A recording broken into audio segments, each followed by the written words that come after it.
موديل آش تزلزل السوشيال ميديا برقصة جريئة، والجمهور يهاجمها لا جسم ولا شكل. من جديد تعود لتشعل مواقع التواصل. الموديل السعودية آش تظهر في فيديو جريء تستعرض فيه جسدها وترقص بطريقة اعتبرها الكثيرون فاضحة، لكن ردة فعل الجمهور كانت صادمة وهجومية.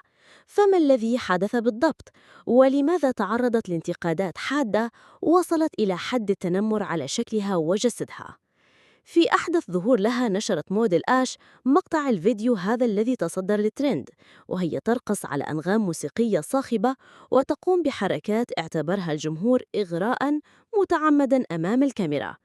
ظهرت آش بوزن زائد، وهو ما لم يمنعها من استعراض جسدها بكل ثقة. لكن هذا الفيديو لم يمر مرور الكرام، بل أثار موجة غضب عارمة وانهالت عليها التعليقات القاسية. أحدهم كتب ساخراً: لها 20 سنة بالنادي ولا نحفت، بينما قال آخر: أقسم بالله لا جسم ولا شكل، الله لا يوفق من يعزز له. ووصلت الانتقادات إلى حد أن متابعة تمنت أن تعيد تأهيلها بالكامل.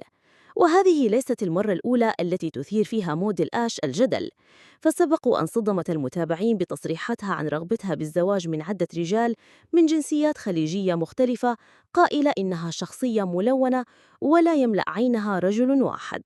هذه التصرفات الجريئة أدت في السابق إلى تبرؤ والديها منها، بل وتم ترحيلها من المملكة العربية السعودية لتقيم في الولايات المتحدة. موديل آش أو أشجان حمود المطيري تواصل إثارة الجدل من مكان إقامتها الجديد، متحدية كل الانتقادات. فهل تعتبرون ما تفعلها حرية شخصية أم تجاوزاً للحدود؟ وهل الانتقادات التي طالتها مبررة أم أنها وصلت إلى حد التنمر؟ شاركونا آراءكم في التعليقات، ولا تنسوا الاشتراك في القناة وتفعيل الجرس ليصلكم كل جديد.